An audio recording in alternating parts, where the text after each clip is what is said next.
प्रिय मित्रों, जय श्री कृष्ण। आज की प्रस्तुति में हम आपको अजा एकादशी की कथा सुनाएंगे। कृपया वीडियो को अंत तक अवश्य देखिए। अर्जुन ने कहा, हे पुंडरीकाक्ष, मैंने श्रावण शुक्ल एकादशी अर्थात पुत्रदा एकादशी का सविस्तार वर्णन सुना। अब आप कृपा करके मुझे भाद्रपद माह के कृष्ण पक्ष की एकादशी के विषय में भी बतलाइए। इस एकादशी का क्या नाम है तथा इसके व्रत का क्या विधान है? इसका व्रत करने से किस फल की प्राप्ति होती है? श्री कृष्ण ने कहा, हे कुंती पुत्र, भाद्रपद माह के कृष्ण पक्ष की एकादशी को अजा एकादशी कहते हैं। इसका व्रत करने से सभी पाप नष्ट हो जाते हैं। इस लोक और परलोक में मदद करने वाली इस एकादशी व्रत के समान संसार में दूसरा कोई व्रत नहीं है। अजा एकादशी व्रत कथा। अब ध्यानपूर्वक इस एकादशी का महात्म्य श्रवण करो। पौराणिक काल में भगवान श्री राम के वंश में अयोध्या नगरी में एक चक्रवर्ती राजा हरिश्चंद्र नाम के एक राजा हुए थे। राजा अपनी सत्यनिष्ठा और ईमानदारी के लिए प्रसिद्ध थे। एक बार देवताओं ने इनकी परीक्षा लेने की योजना बनाई। राजा ने स्वप्न में देखा कि ऋषि विश्वामित्र को उन्होंने अपना राजपाट दान कर दिया है।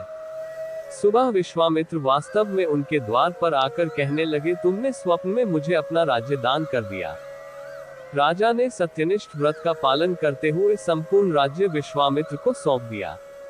दान के लिए दक्षिणा चुकाने हेतु राजा हरिश्चंद्र को पूर्व जन्म के कर्म फल के कारण पत्नी, बेटा एवं खुद को बेचना पड़ा।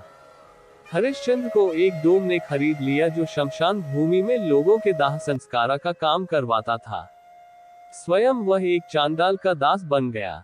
उसने उस चांडाल के यहाँ कफन लेने का काम किया, किंतु उसने इस आपत्ति के काम में भी सत्य का साथ नहीं छोड़ा।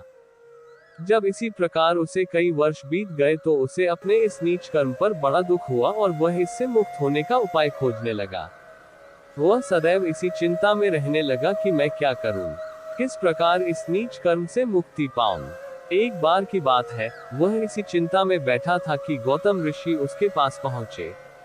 हरिश्चंद्र ने उन्हें प्रणाम किया और अपनी दैक भरी कथा सुनाने लगे।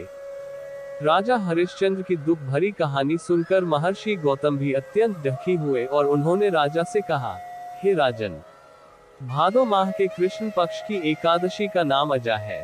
तुम उस एकादशी का विधान पूर्वक व्रत करो तथा रात्रि को जागरण करो। इससे तुम्हारे सभी पाप नष्ट हो जाएंगे। महर्षि गौतम इतना कहकर आलोप हो गए। अजा नाम की एकादशी आने पर राजा हरिश्चंद्र ने महर्षि के कहे अनुसार विधान पूर्वक उपवास तथा रात्रि जागरण किया। इस व्रत के प्रभाव से राजा के सभी पाप नष्ट हो गए।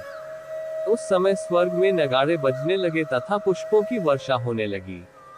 उन्होंने अपने सामने ब्रह्मा, विष्णु, महेश तथा देवेंद्र आदि देवताओं को खड़ा पाया। उन्होंने अपने मृतक पुत्र को जीवित तथा अपनी पत्नी को राजसी वस्त्र तथा आभूषणों से परिपूर्ण देखा। व्रत के प्रभाव से राजा को पुनः अपने राज्य की प्राप्ति हुई।